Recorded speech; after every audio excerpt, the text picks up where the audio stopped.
Pig Mind 5. This is Ozzy Skateboard, and you're listening to UCY.TV. We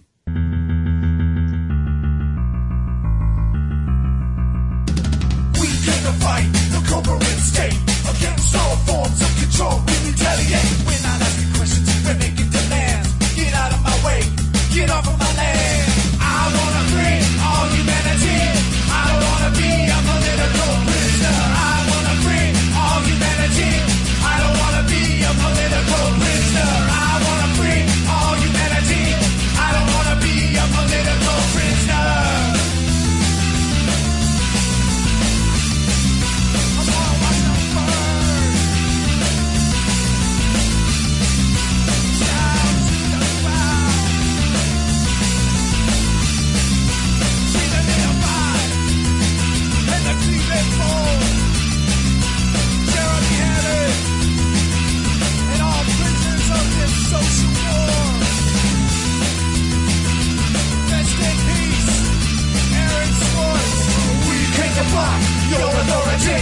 We don't want to be an institutional commodity. We recognize the cracks in your facade.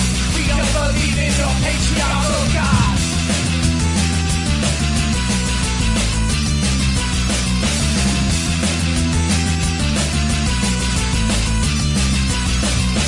I wanna free all humanity. I don't wanna be a political prisoner. I wanna free all humanity. I don't wanna be a political prisoner. I wanna free all humanity. I don't wanna be a political prisoner. I wanna free all humanity. I don't wanna be another fucking prisoner.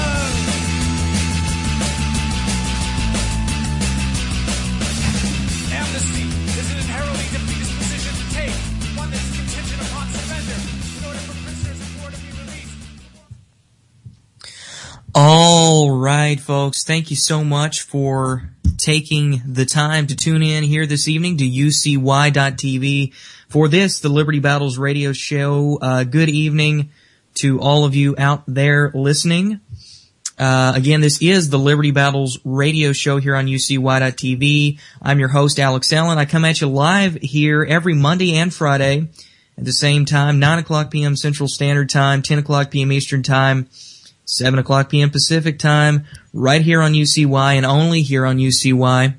The Monday show is, which, of course, is tonight. Tonight is, of course, Monday, the 17th day of February 2014. I can hardly believe it. I mean, I know I always say that when I say the date on the show, but I just can't believe that time just goes by this quickly. But tonight is Monday, and it is Monday night, and of course the Monday show here on the Liberty Battles radio show is Gun Talk.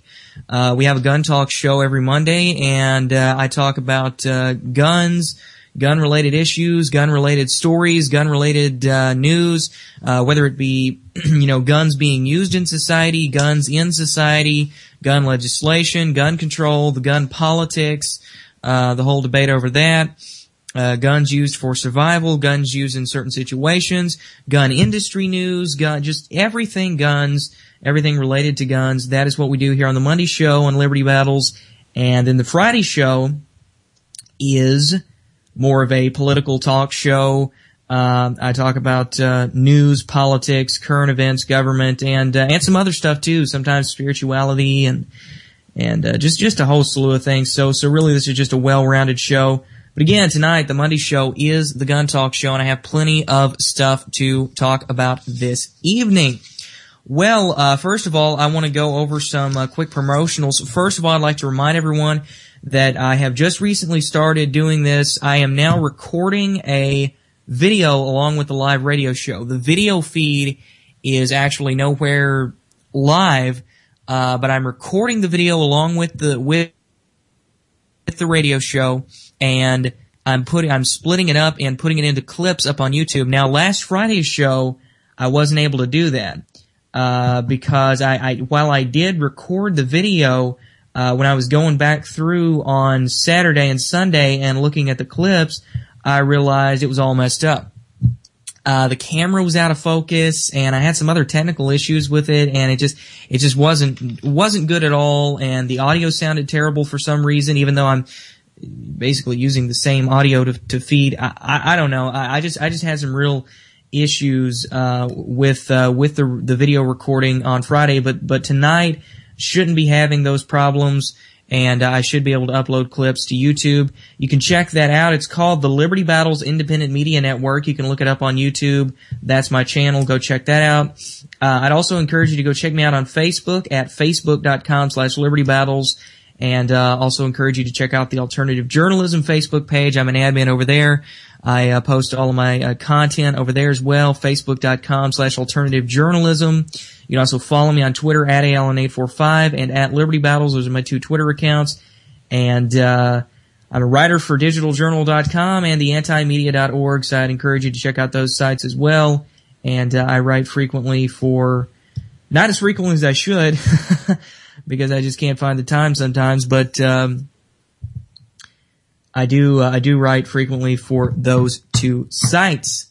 So I believe that is all of my promotionals that I would like to get through. Now, first of all, I'm gonna have to say up front here, you're gonna have to pardon me this evening. I say this a lot of times, but that's because I have some problems a lot of times. I have serious technical issues, folks. You are going to have to pardon me if I have any technical issues throughout the show tonight with regards to maybe going dead air for a little bit or something else happening. I don't know. My computer has been all whacked out recently. Unfortunately, I have some bad. I have some bad stuff going on with my computer. It's all messed up, and I have to look into it. I'm probably gonna have to buy me a new computer. This computer that I broadcast from is kind of old, and I really need to get me a newer computer to do all my work on anyway. So again, if I go off air or something, it's because my computer's messed up. Plus, I always have internet connection problems, as you know if you've heard the show before. So anything could happen. And I'm also going to have to apologize if I hit the desk and just start snoring in the middle of the show. I'm extremely tired. Actually, I was up late last night, which was stupid of me to do because I got up early this morning and headed out to a gun store actually, which actually is appropriate to talk about on this show because this is the gun show, right? Yeah, I went out to the gun store this morning, which is actually, the gun store is quite a distance from my home, but it's a big gun store and it's a nice one, and we go there occasionally. So I got up early to go there and actually wound up getting me something. Wound up getting me a new Glock, which if you know anything about me, you know that I'm a huge Glock fan. First of all, I'm a huge pistol fan. I'm a huge fan of semi-auto pistols, and that's probably one of my favorites when it comes to guns. I like all guns, and I like all shooting and stuff, but definitely I'm a semi-auto pistol buff, and definitely a Glock buff. Glocks are just my favorites. I love them, you know, and I think that's the way with Glocks is you either love them or you hate them. I think most people either love them or hate them. I know people who hate them and who can't shoot them, and they think they're terrible, and et cetera, et cetera, et cetera. I happen to be one person who loves them. But no, I got me a new, Glock Model 23. It's actually a Generation 3 model, but it's brand new, and this is beautiful because it is a flat, dark earth model. Now I'm holding it up to the camera, so those of you viewing out there in video land, later on YouTube possibly, can actually see it, but those of you who are listening on live radio obviously can't see it. But I assure you, it is a beautiful, beautiful gun, and what can I say? It's a Glock. It's awesome. I've already shot a few rounds through it. It's amazing. And if you don't know anything about Glock's lineup, the Model 23 is actually their compact, not the subcompact, but the compact 40 Smith & Wesson. And I have several other Glocks. I have a full size 40 Smith & Wesson, which is the Model 22, and I have the Glock Model 19, which is the 9mm version of the 23, which I bought today. So they make a great pair. They're the exact same size gun, and actually my Glock 19 is an OD green frame. And this one, the 23 I bought today, is flat dark earth. So they complement each other really well. And I mean, really, honestly, a lot of people complain about the 40 Smith & Wesson, especially in compact guns. They say, oh, it's too snappy, the recoil is bad. I don't know what people are talking about. I mean, I really don't know what people are complaining about, and I'm not doing that to say, oh, I'm a big tough guy, I can handle recoil. I just don't get the big fuss over a 40. I don't find it that snappy. And I've shot smaller 40s too, even smaller than this. I've shot a single stack, Smith & Wesson M&P Shield 40. And I just don't find that the 40 caliber, the 40 caliber guns are really snappy recoil. I mean, yeah, you can tell the difference between a 9mm or something, but it's really not that significant in my humble opinion. If you got a good control on the trigger, if you've got a good control on the gun, got a good grip on it, it's really, I can't tell a huge difference. And, of course, if I had been out shooting my Glock 19, which is the same size as the 23, and, if I'd fired, 50 to 100 rounds through that, and then I brought out the 23, which is the, again, the exact same size, except it's a 40 cal, I would definitely have, I would definitely have noticed the difference. Yeah. But just taking it out there and shooting it, you really can't notice a difference. I still think that the 9mm is superior to the 40 for the simple reason that, ballistically speaking, you're not gaining a whole lot with the 40 Smith & Wesson. But it is a little bigger, so it prevents you from having a couple of rounds. Again, going back to the 19 and the 23, the exact same size gun, the 19, which is chambered in 9mm, holds 15 rounds, whereas, as you can see from the mag here, on this one, if you're viewing on the video, the 40 Smith & Wesson mag and for the Glock 23 only holds 13. And if you're wondering what I have in here right now, this is actually Hornady Critical Duty 40 Smith & Wesson. Very great ammo. No, I'm not product plugging or anything. I mean, I just really like Hornady ammo. So you lose a couple of rounds with the 40, and you're not really gaining a whole lot ballistically, but I still like it. It's fun. It's cool. I like having different stuff, so, so what can I say?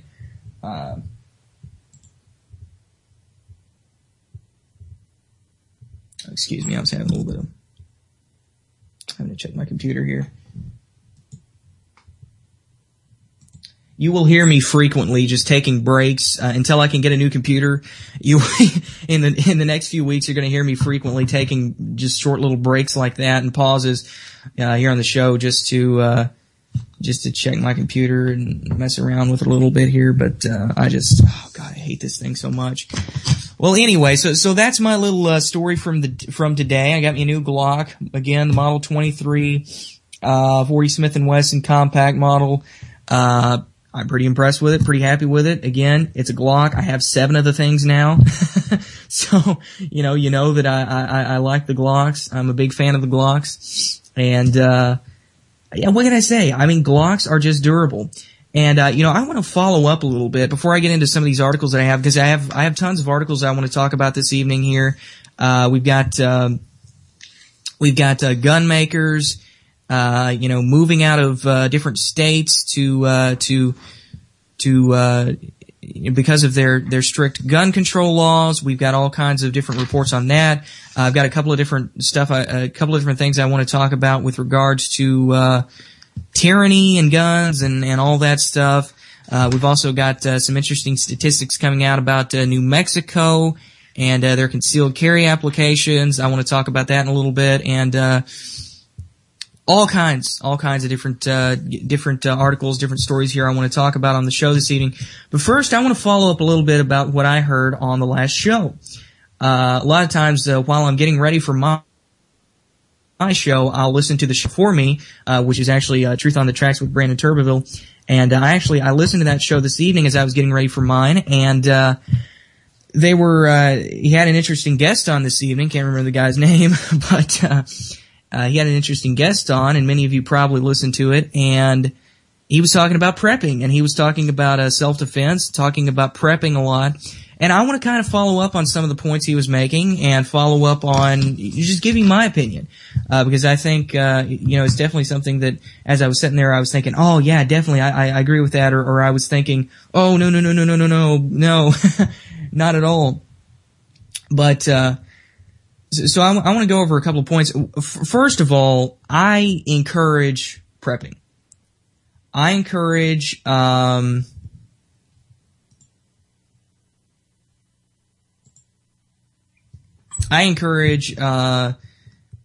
everyone to prepare for anything. That being said, I don't like to harp on all of the bad stuff all the time. If you know me, I generally try to be a positive person. I used to be more of a negative person, and I hated it. I hated that. I hated being negative. I hated, the whole concept of it. And, I'm a very spiritual person, I guess. And, I started practicing a lot of meditation. I started trying to getting in tune a little bit, I guess, with my surroundings and with the universe. And, I really, started connecting and getting in tune with God and a higher power. And I really started looking at things more positively. And, part of that is not harping on the idea that, oh my God, there's going to be an apocalypse and we're all going to die and everything's going to be bad and, 1776 and blah, blah, blah. And of course, I'm kind of referencing a little bit of, I don't know, maybe a popular radio host that a lot of people believe kind of tends to fearmonger a little bit. Of course, I'm talking about Alex Jones, but I like Alex Jones. I mean, what can I say? I respect the guy for what he's been doing for years, but I do disagree with his tactics. I think he does tend to sort of rile it up a little bit, but that's him, that's what he does. This is what I do. I don't like to sit here and say, oh my God, we're all going to die. You got to prepare or else, and FEMA camps and this and that and the other thing and all this stuff is going to happen. I point this stuff out as facts, when it presents itself, when stories present themselves regarding martial law and the potential for all these things to happen, I address them. I address the issues, but I try not to harp on them and fearmonger. I used to do that though. When I first started out doing all this stuff, I used to do that. And I'm not just talking about this radio show. I'm talking about way before I even started this radio show, when I started my whole stuff. I mean, I've been doing this stuff for several years. But I started young. And I think a lot of good has come out of that because I've been able to grow out of that. I've been able to grow along with this and learn with it. Because I started out young. I've learned a lot more. But anyway, so I regardless of not liking to be negative all the time, I do definitely encourage people to be prepared. I always say be prepared for the worst, but hope for the best.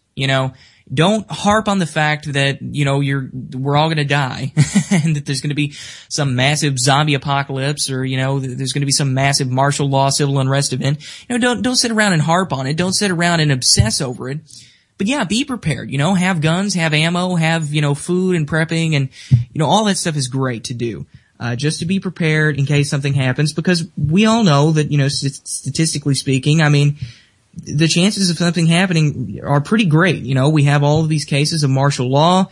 We have this article here that just recently came out about the U.S. Army building fake cities in Virginia to practice military occupation. I'm going to be talking about that a little bit after a while. We have all of this stuff. We have all of the documents. We have all the reports, all the articles, all the news reports that show that something very well could happen. So again, prepping is a good thing, I think. I think it's great to be prepared. And of course, one of the bigger aspects of being prepared is, having the proper firearms and proper self-defense and proper ammunition and all that good stuff. And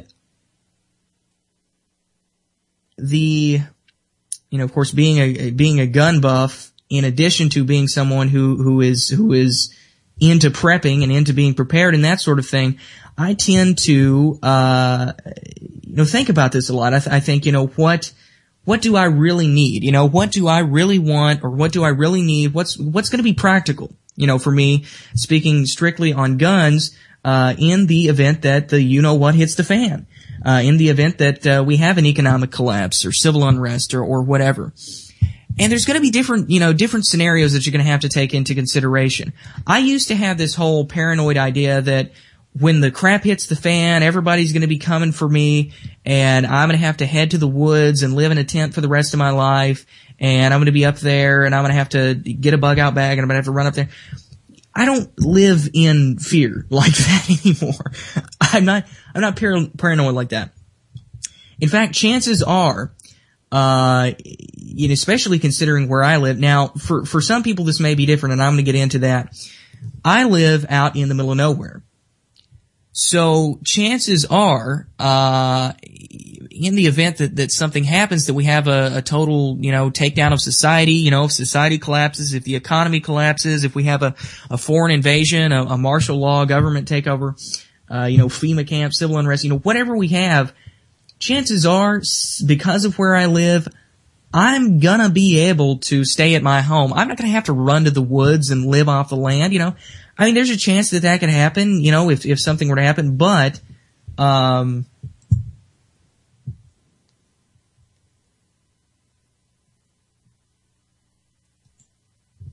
anyway,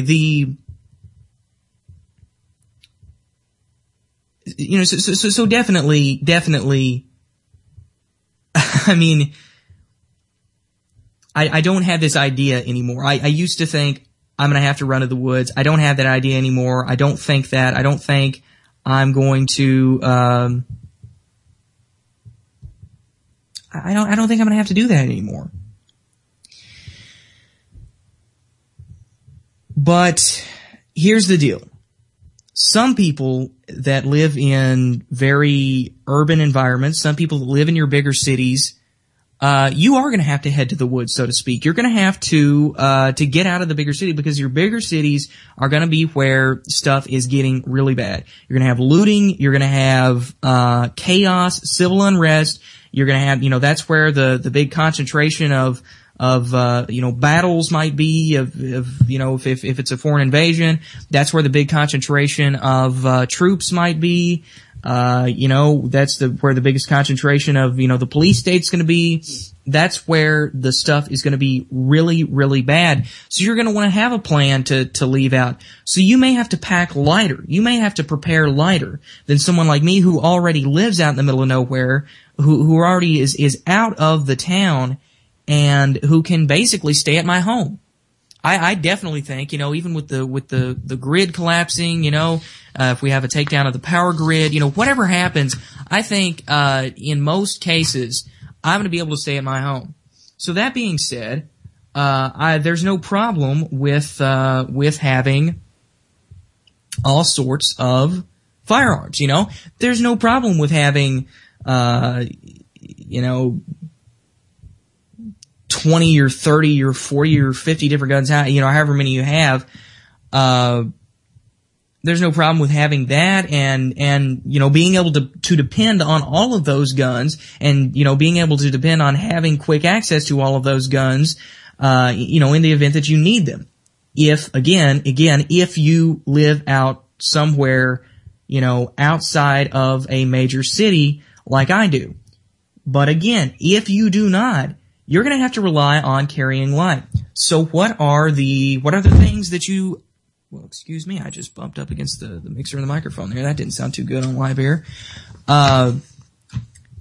So what are the things that you're going to need? What are some of the basics that you're going to need to have, to carry with you? I always like to look at things in fives. I think 5 is a good number I just think 5 is generally a good,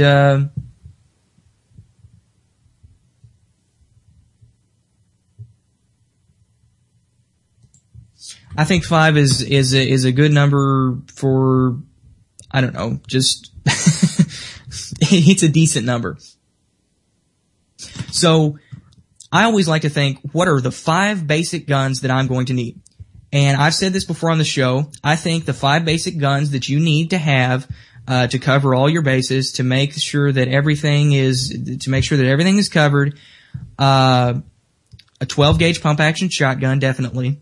like a Remington 870 or a Mossberg 500, or I actually have an H&R, Harrington Richardson, partner pump 12 gauge, which is modeled after the Remington 870, and it's a perfect, great, it's a great weapon. It's designed really well. It's a lot cheaper than a Remington 872. So a pump action 12 gauge shotgun for basic home defense, for defending yourself, you can't go wrong with that. Second thing I think you need is a good sidearm. I always preach on the Glocks, obviously. I think, the best one to have, if you're only gonna have one, would be either a Glock Model 17 or a Glock Model 19. Those are 9mm. The 17 is obviously the full size. It has a 17 round capacity of 9mm, and then the 19 has a 15 round capacity, and it's a little smaller. I think those two, either one will work for you to have. If you're not a big fan of Glocks, if you don't like Glocks, if you just don't like polymer guns, or if Glocks don't suit you well, if they don't fit your hand well, if you can't shoot them well, I always recommend the 1911. You know, the 1911 is a classic design. It's been around, obviously since 1911. And, it stood the test of time, and it's a great design, perfect design, simple design, and you can't go wrong with it. It's an all-steel gun, fully single-action trigger, perfect gun. And and a lot of people think that 1911 is going to be, big, flashy, all, go all out, all expensive, super duper, again, expensive weapon. But really it's not. In fact, some of the better 1911s you can get, in my opinion, are some of the cheaper ones. A lot of your 1911s that are made in the Philippines, like your Rock Islands, your ATIs, your Arms Corps, all of those Filipino imports, they are actually really, really, really, really great basic 1911s, and chances are you're not going to have any problems out of any of them. You could go all out and buy a $3,000 or $3,500 sometimes even dollar custom made Wilson Combat, or a Les Bear or something like that, or you could go medium range and get like a Dan Wesson for $1,500 or a Kimber or something like that. And all of those are great guns. But, the idea that a 1911 is always going to be really, really expensive, I mean, that's just, it's not true. Some of your better 1911s are $400. And, $400 to $600 will get you a good 1911. I guarantee it. So anyway, second thing is the sidearm. I recommend either the Glock or the 1911. Those are the two standbys. I mean, hey, if something else suits you, go with it. I mean, if you shoot XDs better, Springfield XDs, if you shoot CZs better, if you shoot an H&K better, if you like that, whole decocker, double action, single action with a decocker, like a SIG or an H&K or something like that, hey, go with that. Berettas, if you like Berettas better, go with a Beretta. It's basically, when it comes to guns, it's whatever suits you best. But again, Glock and 1911 are the two standbys that I recommend. Obviously, I would go with Glock. Third thing I definitely think you need is a 22 rifle, a semi-automatic 22 rifle, and I obviously recommend the Ruger 1022. It is the standby.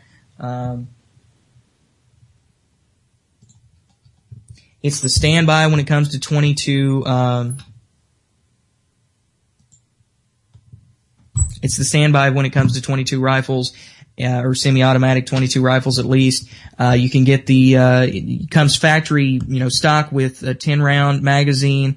You can get the aftermarket or the actual Ruger BX25, 25-round mags for it.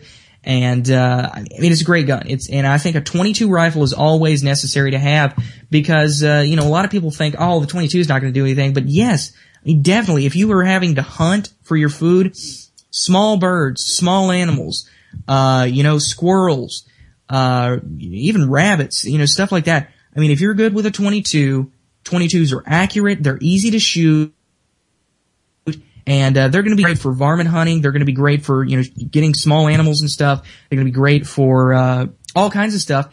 And, you know, it's always good to have something to practice with too, because you got to keep your skills up, and you obviously don't want to use your other stuff that you're going to be using for actual purposes, for self-defense or for hunting or for whatever.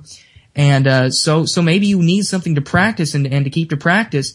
And another thing about the 22 is it's a small round, obviously. You can pack more of it, at the same weight as you can pack, less of something else, whether it be 9mm or 45 ACP or 40 Smith & Wesson or, even getting into rifle rounds, whatever you're carrying, a 223, 7.62 by 39, 308, whatever.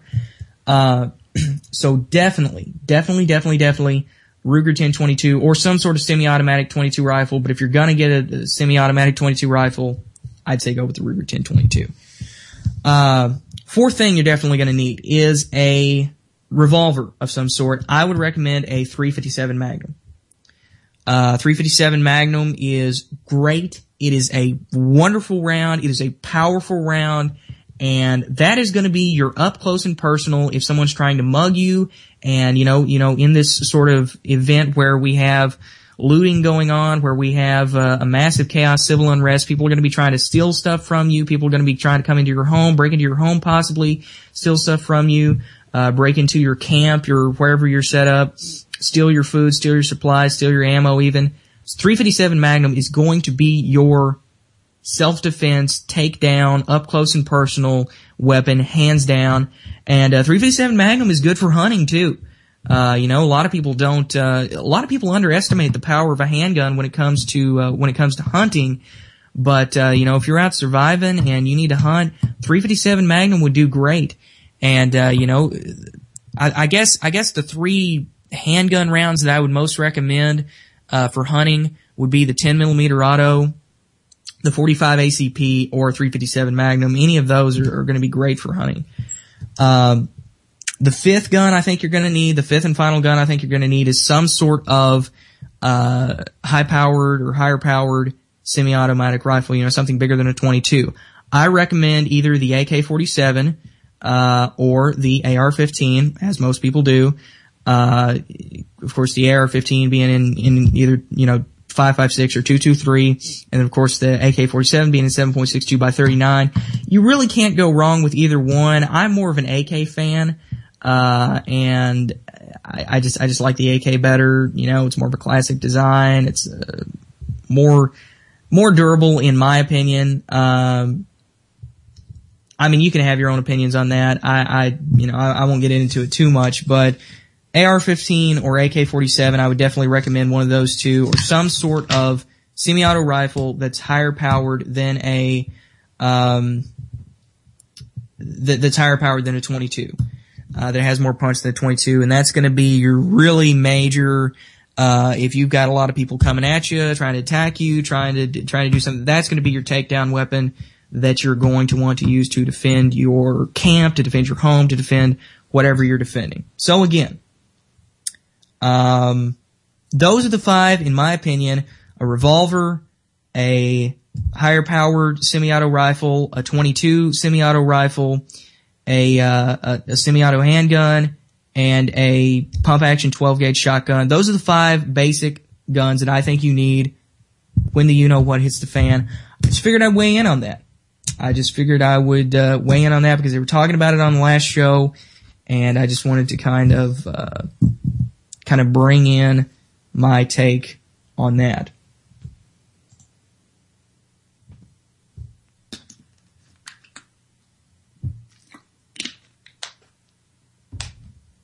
Okay, again, sorry, I'm just dealing with computer issues again. Okay, so now that we got all that out in the air, well, hey, what better way to pick up off of that lovely note for prepping for a total takedown of society than to talk about a total takedown of society? All right, here's a new article that came out, written by Paul Joseph Watson. You can think whatever you want to think about Paul Joseph Watson. You can think whatever you want to think about that whole slew of people, that whole crew of people over there.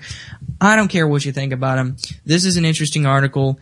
And it's U.S. Army builds fake city in Virginia to practice military occupation.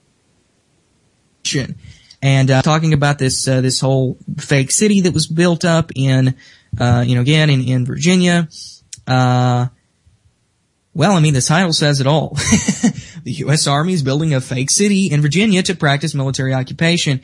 And the problem here is that obviously they're claiming, they're saying that, oh, you know, they've been saying for years, oh, we're building this for, you know, for future combat, you know, situations, future combat scenarios in you know, foreign nations and things like that overseas. And, you know, of course, the issue is that it's basically just set up like an average, suburban town. And, you know, we even have, the Telegraph reporting that, the subway carriages have the same logo as the carriages in Washington D.C. You know, we have all different sorts of news sources reporting on this. I know a lot of, I understand people's issue. I really, really honestly do understand people's issue with Paul Joseph Watson and all these people. I understand it. But you know, let me tell you, if I don't think an article is newsworthy, I won't bring it up. If I read it and I don't think, I think, oh, this is just distorted, this is just blown up, this is just, you know, this is just fear mongering, this is just whatever, this is just propaganda, or this is just, sensationalism. If I think that, I won't promote it. You know, I will not, promote it.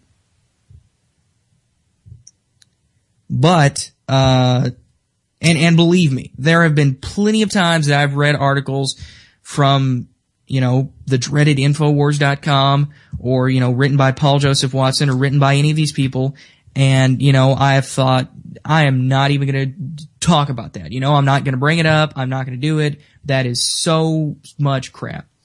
But, anyway, so here's where I will go from here, just talking about this. So we do have this issue of this whole fake city being built in Virginia, and the whole, of course, I've talked about before on the show, the military training manuals where they're training for, you know, civil disturbances, civil unrest. You know, we also have the manuals where they're basically labeling gun owners, libertarians, constitutionalists, radical liberals, socialists, anyone who's politically active, animal rights groups, gun owners of America. They're labeling all of these people as terrorists and enemies of the state, dangerous to society. And, you know, so we have all of this prepping. We have it all in the documents. And again, I'm not trying to fearmonger. I like to stay on the positive side. I'm just presenting the facts. These are facts. You know, this is facts. What I'm telling you. These documents exist. It is real. We do have evidence that some prepping is going on behalf of the powers that be and on behalf of the government for something to happen. I'm just telling you the facts, okay? And so how does this tie into guns? A lot of people dismiss the whole tyranny argument. A lot of people dismiss the whole idea of, oh, we need guns to fight back against a tyrannical government.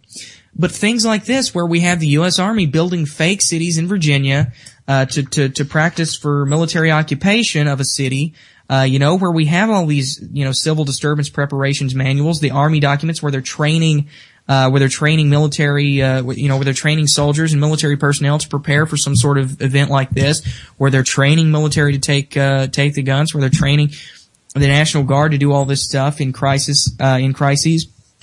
You know, these are the perfect examples of why we do need to have our guns in case something like that happens. And again, I don't like to harp on the bad. I don't like to say, oh my God, this is going to happen, run for your lives, live your life in fear.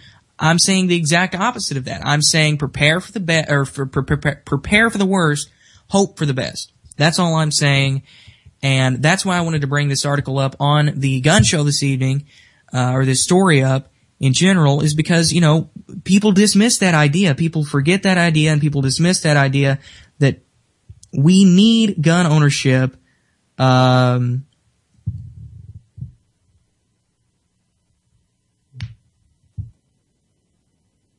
We need gun ownership. We need to own guns. We need to have guns for,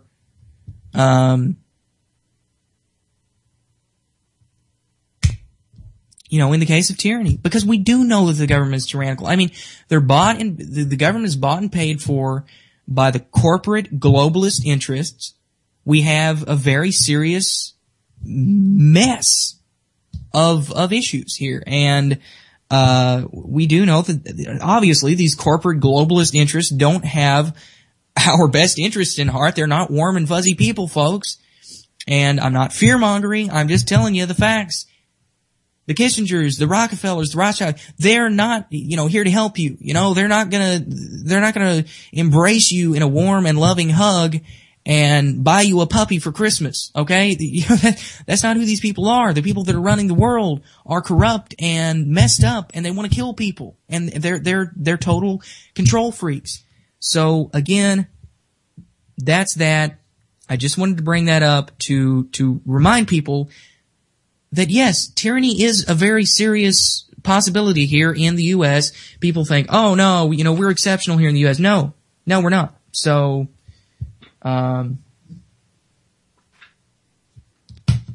anyway, there's that. I want to get into a little bit of a different topic that I've been talking about thus far. Here, we have, here's a good thing. Here's a good thing coming out of the news. Here's an article from guns.com, which is a great website that I love to visit all the time for all kinds of different gun related news. New Mexico sees concealed carry applications more than double in 2013. Again, New Mexico sees concealed carry applications more than double in 2013 from guns.com. New Mexico has seen the number of concealed carry permit holders walking around increase dramatically over the past year. From 2008 through 2012, the number of concealed carry weapon permits issued per year remained fixed at about 4,500. The Government Accountability Office's 2012 gun control report estimated the state to have a total of approximately 22,000 permits in circulation. By the end of 2013, the state reported that this number had increased to more than 37,000. This is largely due to the 10,601 new licenses issued in 2013, double the amount of average issued in prior years. Now, and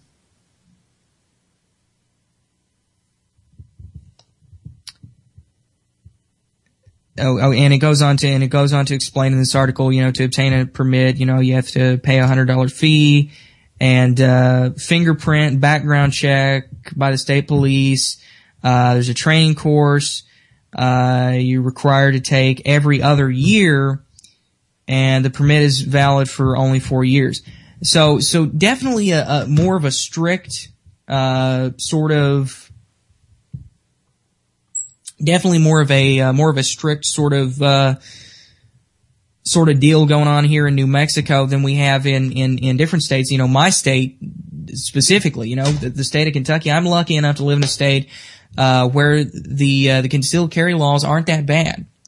Now, ideally, I'd like to live in a state like Arizona where there's no concealed carry laws at all. You don't have to have a permit to conceal carry. There are a few states like that, I believe, but, Arizona is just the one that came to mind.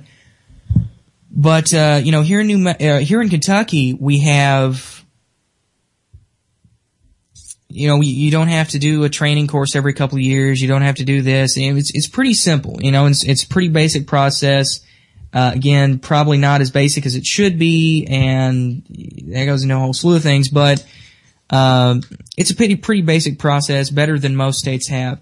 So it is kind of messed up in New Mexico, but that just shows that people are going to do whatever they have to do, to be able to have guns. If the government makes it harder to get guns, the people are just going to work that much harder to get guns. And, these people are just showing that, just showing the system that, yeah, you try to make it harder on us, we're going to go out and show you that we're going to get more guns. And, a lot of this stuff, with the increased, we've seen a lot of these, or at least I've seen a lot of these reports coming out lately. 2013 was a huge year for gun sales. Gun sales were just skyrocketing in 2013, and everybody was buying a gun, everybody was getting a concealed carry permit, everybody was doing this, and, everybody was taking training courses, everybody's getting interested in guns now. And I think a lot of that is due to a lot of the fear-mongering by certain individuals saying, oh, they're coming for your guns, they're coming for your guns, they're coming for your guns. And I've said this before. I don't think they're coming for your guns. I know that they don't, unless the elites, unless the powers that be want a total civil war, which I don't think they want. I don't think they want a total civil war. I don't think they want a big collapse of society. I don't think they want that because they're already getting what they need. They're already just screwing us over entirely, and they're already getting their wealth and their power through the system that we have right now, which is just pretty well screwed up. So I don't think they're coming for your guns. All right? I don't think they're going to come for your guns because, again, they know that if they do come for the guns, that's probably going to be the last straw. And it really is. I think for a lot of people, they're going to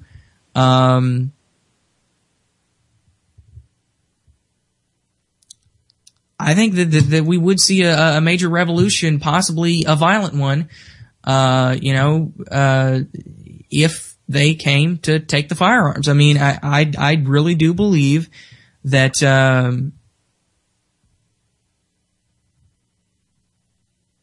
I really believe that'll happen. And I think they know that too. I think the powers that be know that too.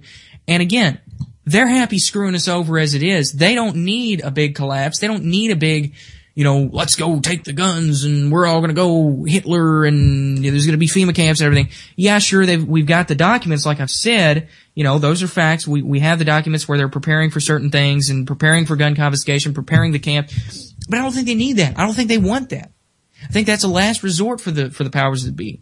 So they're not coming for the guns, but anyway, I do think a lot of this hype in gun sales, a lot of the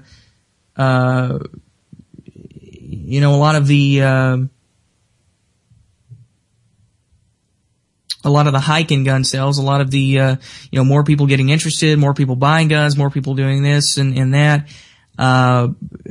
These people are buying into the propaganda.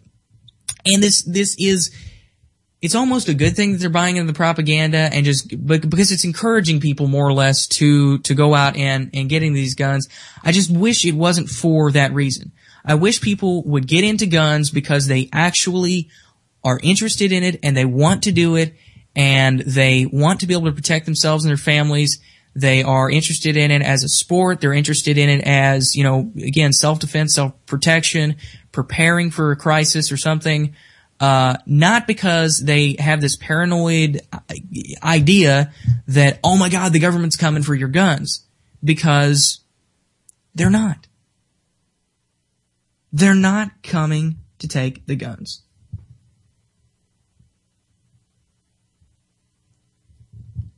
And I know, again, I know all of these documents exist. I know all of this stuff exists, but I'm not going to sit up here and fearmonger and say, they're coming for your guns, they're coming for your guns, when I really don't think they're coming for your guns. They're not, because again, they are winning right now. They're screwing us over major. The corporate elites, the global corporations, your big interests, the elites that are controlling everything, your higher ups, the whole system is screwing us over royally as it is. They're having a great time. They're, drinking champagne and, sitting in their big fancy homes and sending out all of these and, setting up all of these wars, setting up all of this, destruction, setting up all of these bad things that are happening. And they're raking in the big bucks as it is. They've got their goal. They've got what they've got what they want right now. If they come for the guns, if they take the guns, it's going to be because, it's going to be because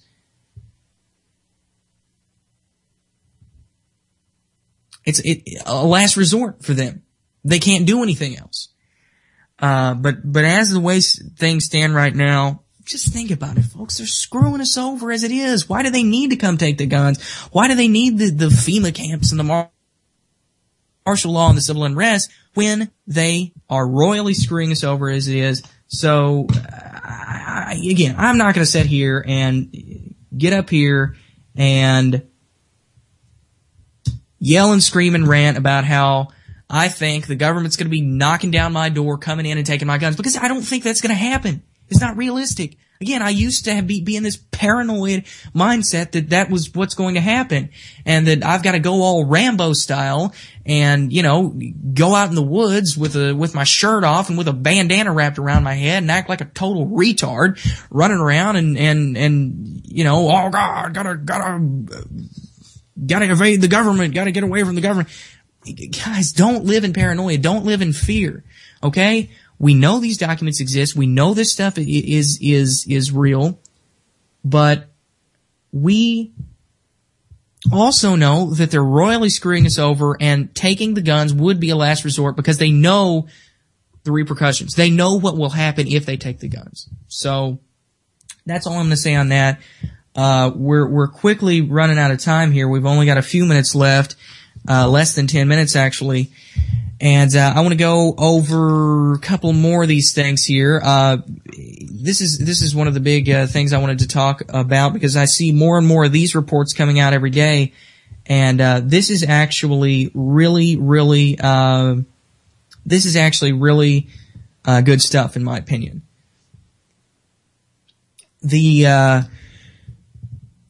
So many gun makers, so many gun owners are actually moving out of and opposing these major gun ban laws. The major laws like your New York SAFE Act, namely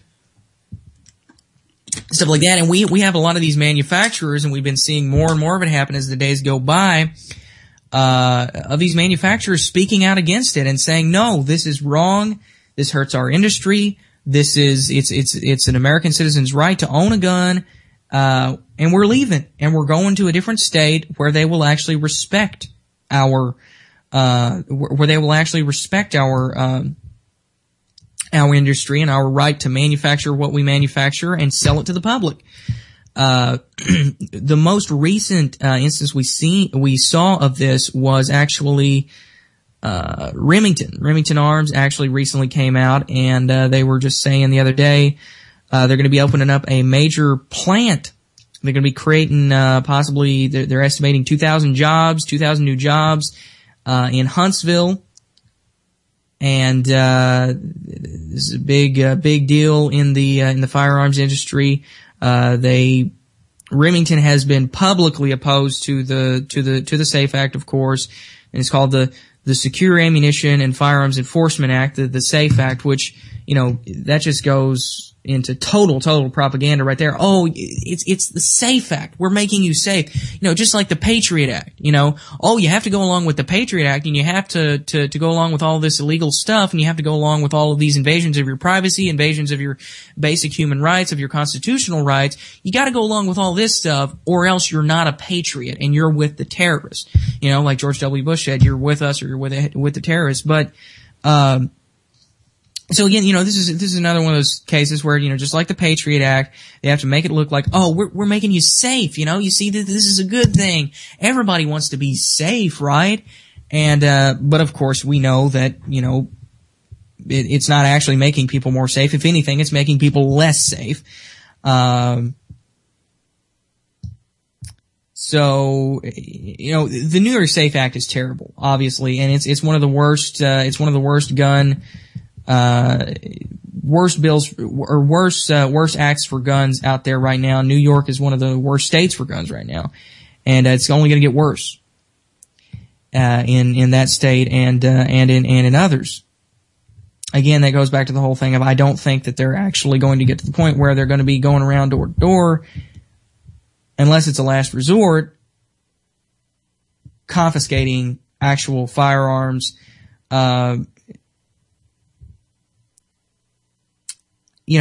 I think that through legislation, they're going to try to heavily restrict it. I think one of the big things that they're trying to do is use the ammunition. I think they're trying to use the ammunition and make make it difficult for people to get ammunition, so that they can't even use their guns, because if you can't find ammunition, your guns are basically useless.